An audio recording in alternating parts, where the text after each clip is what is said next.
Hi, welcome to my latest video. Well, in this one I'm going to do a product review, a camera accessory, but a really good one, the ZHIYUN Crane M2 Gimbal. Now they have a newer model of this, the M3, but the M2 seems to be the one that should be able to support the camera that I want to basically use it on, which is my Sony ZV-E10.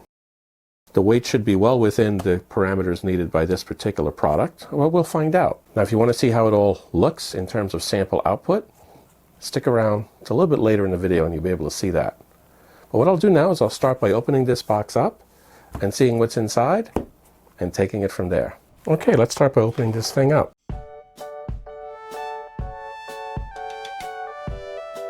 Okay, what do we got here? Service card. And looks like a user manual. I'll spend some time reading through that. Let's see what's inside the box here. It's sort of like a hard plastic, okay. It's like a foam. The whole thing is like a foam cushion. Top included. It's not hard plastic in the top, it's just hardened foam. So what do we got in here? Well, we got the crane itself. And I'll demonstrate actually how to not only put it together, but obviously balance it as well. For anything that you're actually going to use as a gimbal for a camera like this one. So let me read through the instructions first before I try to play with it. It's got a trigger here, it looks like. I understand that it has to be charged to start off with, so that's what we'll start off with. I guess this is the charger. The cable for the charger. It looks like the cable plugs right up to the crane. It's a regular USB-C. That's great. Plugs right in there and I'll charge it up. What else we got in here? Oh, this is a thing for a smartphone. Yeah.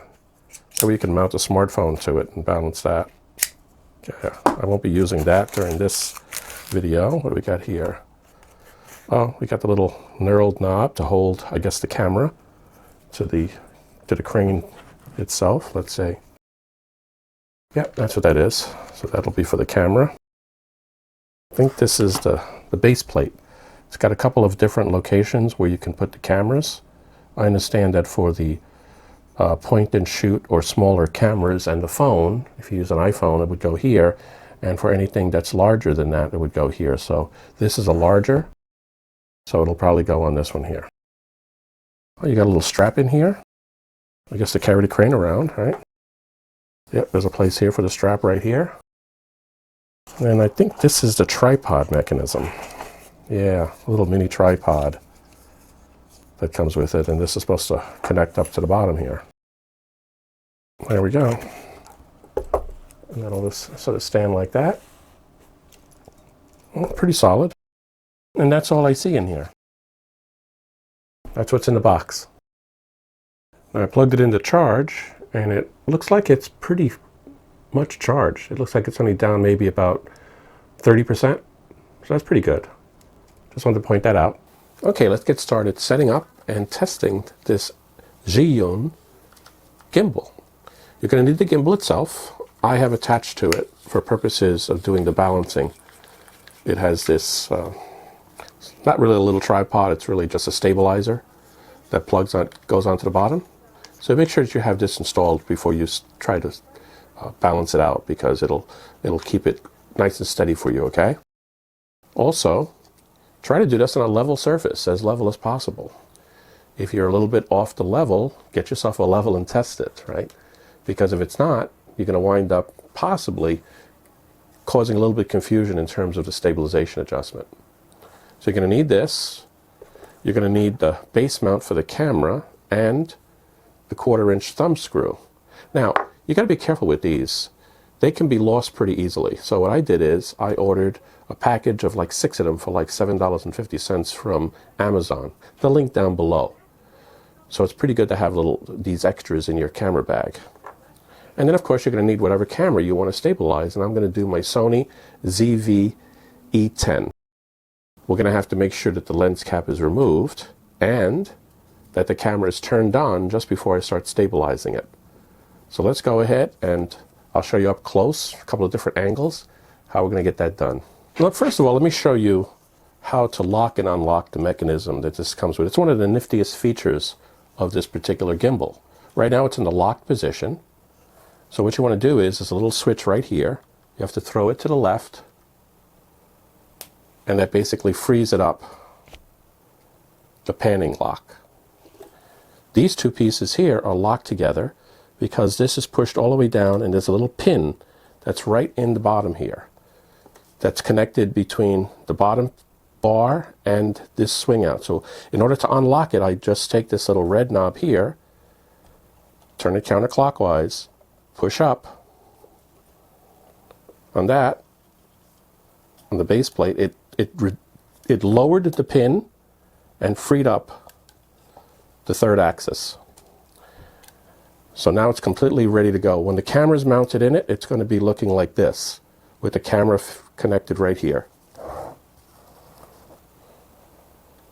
Okay? So before we can do that though, I've got to prepare the camera. So let me turn the camera over.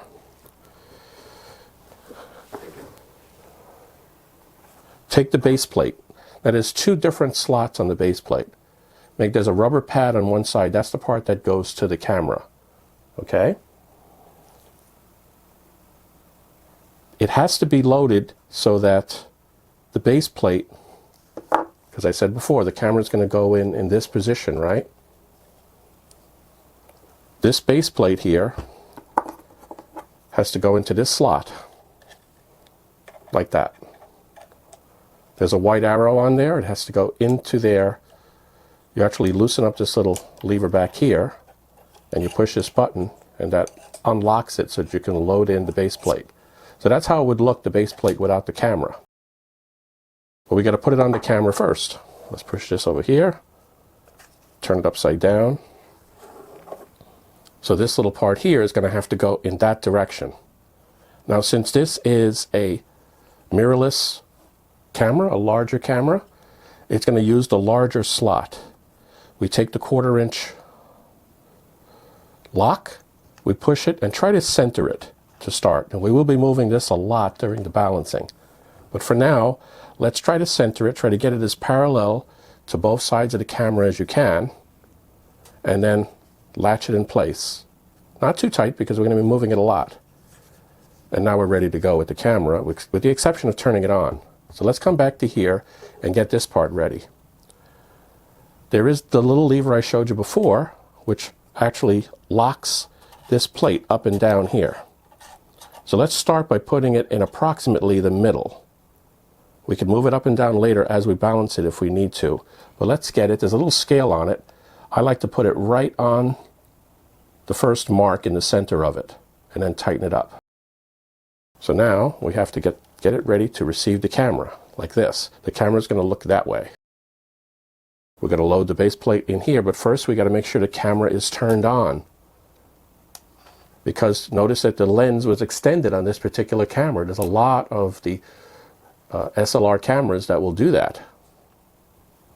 So we got to take it, hold the camera in one hand, get this ready here, and slide this into position.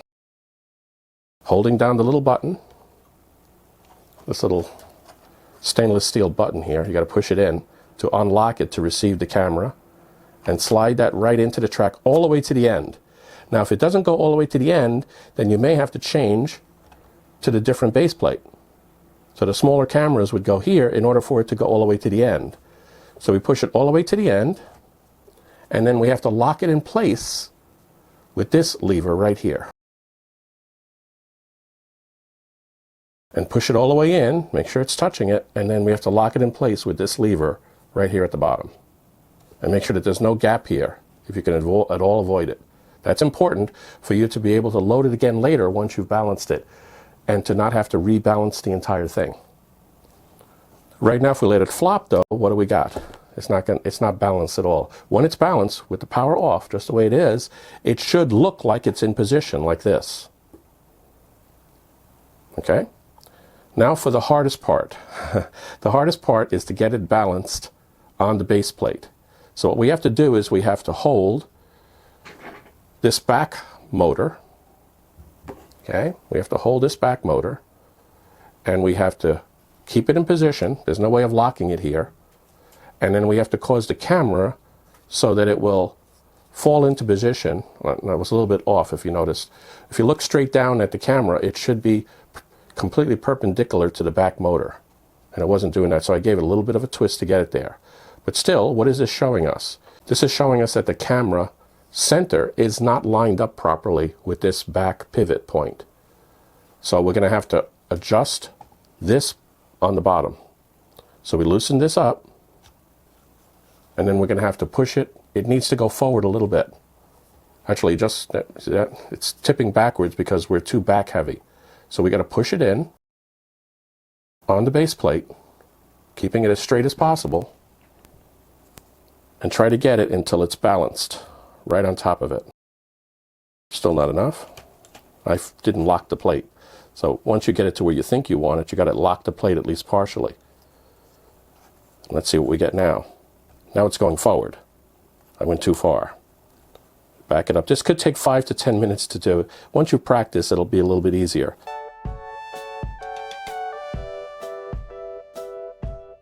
That looks pretty good. Oh, it's dropping forward again. You'll know if you got it right if you take the camera and you swivel it. We'll see where it settles. And it's too far forward at this point. Let's do it again. Back up a little bit. Back and forth. I wish there was a micron adjustment on it. Some of the more expensive ones will do that. This one does not have it. This one's rather inexpensive. So we got to play with this until we get it right. Once you get it right, if you're not going to change cameras, you're going to use the same base plate, it's usually pretty easy to get it right back in again.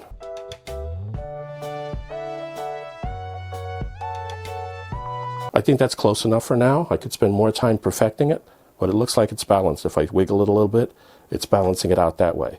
So that's the most difficult part of the adjustment. Now, if we let it go, make sure that that screw, by the way, is now tight.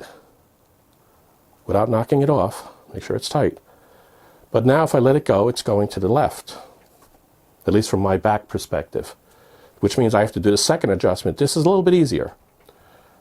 So we loosen this latch and we push it over until we can get it. You can feel it. The course adjustment is pretty easy because you just keep moving it until you feel it starting to stay in the right direction. And the same thing here. We do one of these things and we see, will it stay in a level position? And if it does, that's good. Tighten this one up. In addition to tightening that one up though, if you plan on using this camera again, right, there's a little special lock right in here, down in here. That lock is critical because that'll let you mark, if you loosen it and push it all the way in towards the motor, and you push it in and you just lock it in place there, you have now marked it. So next time when you slide this camera in here, you don't have, you can push this bar back until it locks against that little stop that we just set. So now we've set the stop here. Now it's balanced. Brief overview of some of the operational functions of this gimbal. The first thing is on this side, the actual right side of it, assuming that you're holding it from the back, which is over here. This is the power button. What you do is you have to push it up, and that should turn it on, and as soon as it comes alive, the camera goes into position. Let's turn this around. So here you have the LCD screen. Right now it's in pan follow mode. If you take this little joystick, which goes left, right, up, and down, you can actually affect the movement of the camera in its position, its stationary position, at least for the vertical movement positioning of the camera. Of course, you can always just take your hand and position it any way you want as well. So you have two ways of doing that. If you hit the mode button once, you go into lock mode. And I'll demonstrate what lock mode is. The camera basically stays pointing in the same direction at all times, no matter what the movement of the base happens to be. Push it again, you get the point of view, which means that the camera will basically point in whatever direction that the entire gimbal handle is pointing in.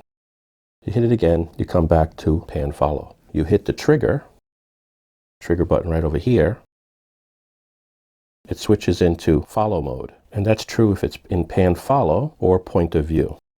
They will go into follow, which means that the camera will follow the movement of the stick. Left, right, up, down, forward, back, whatever. Now there are two special modes you can get to by double tapping the mode button. In rapid succession, just like we did with the trigger before, you double tap on this. The first one is go mode. In go mode, it's the same as pan follow, except it has increased the speed of activation. And I'll show that as you move the handle, the camera will respond more quickly. So for example, if you're looking at some fast action, let's say a bicycle racing by or a sports car, you can catch it more easily if you're in the go mode. So think of go as action. If you hit it again twice, it's rapid succession, it goes to vertigo mode, where the camera points straight up in this case, but always in line with the stick. And we can go back by just hitting it again, the mode button, into pan follow. But as you notice, the camera did not switch, so we either have to take our fingers and move it down, or we could use a joystick to go up and down to get it back into position. Now if you triple tap the trigger, it goes into selfie mode. So if we go on the other side of the handle here and we do a triple tap, the camera flings around and points in your direction. If you do a triple tap again, it points the other way. That way if you are showing something and you quickly want to be able to get on to the picture yourself in the selfie mode and say something, you can easily do that. Now to turn it off, you're going to have to use the same on button, but you have to hold it in the off position up for 3 seconds. And then it cycles down. Now once you're done for the day using this with your camera, it's very easy to put it back into lock mode. It's now off, so if I just take this, swing it around, we can turn it off now, the camera. Put the lens cap back on. And what you have to do here is simply loosen this lever right here, the one that locks the camera bracket into place. Push the little stainless steel button on the other side and pull it straight out. Now if you can leave the bracket on the camera, all the better. That way you won't have to make that adjustment again. It'll stay balanced. Now for the gimbal itself, to finish the locking, all you have to do is you see some grooves here in the top.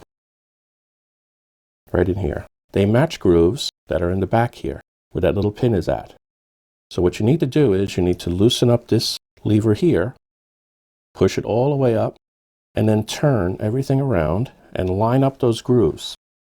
And then come down onto it, making sure that this thing is in position, that it's completely counterclockwise. The little pin will then jump up and grab onto it once it's down in final position.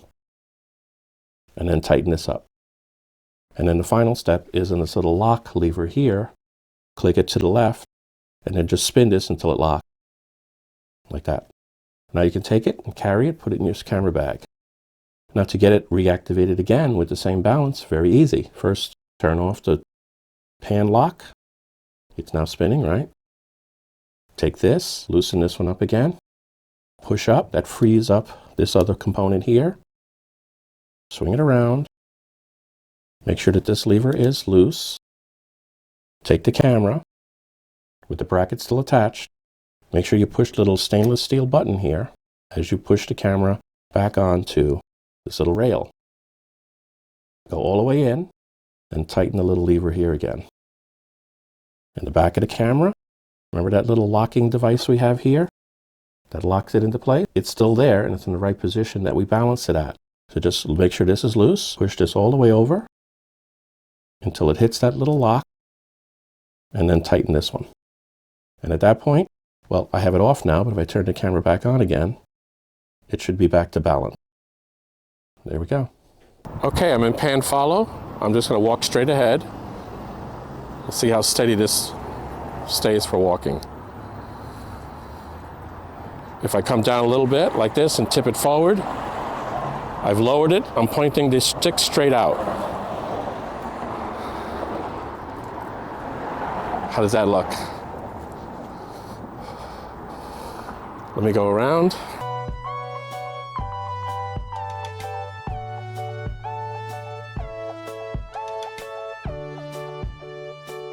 Let me pan over to the left. Let me slowly pan over to the right. I'm standing still.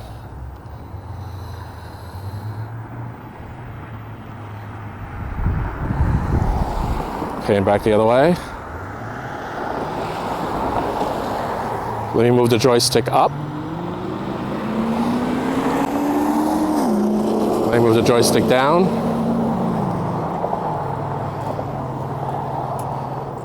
And we can still pan follow while it's pointing down. Let me point it this way.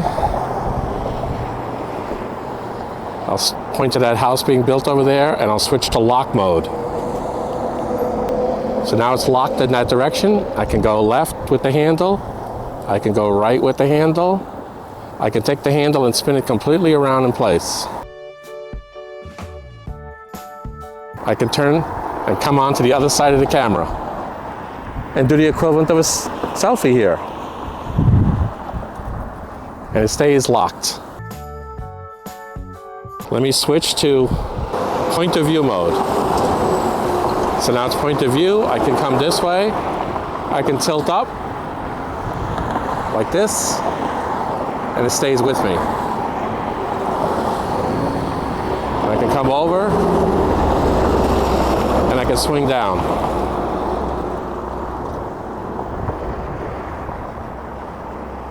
Okay, let me switch to go mode.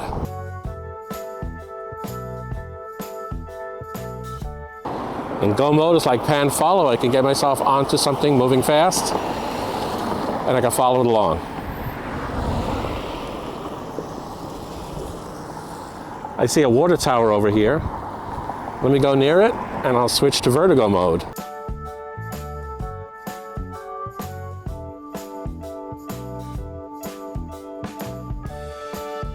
So now I'll switch the mode to vertigo mode, and we'll see what it looks like up the top there at the tower.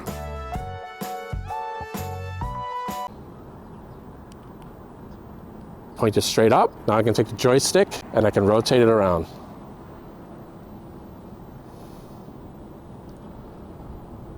And I can go back the other way.